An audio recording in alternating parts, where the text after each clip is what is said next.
గాలి జనార్దన్ రెడ్డికి 7 సంవత్సరాలు జైలు శిక్ష పడింది.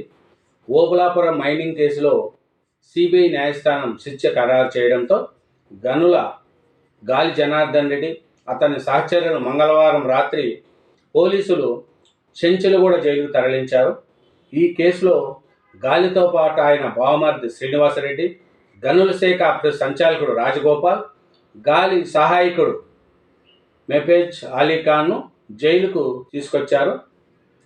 ఈయన ఓబులాపురం గనుల్లో వేల కోట్లు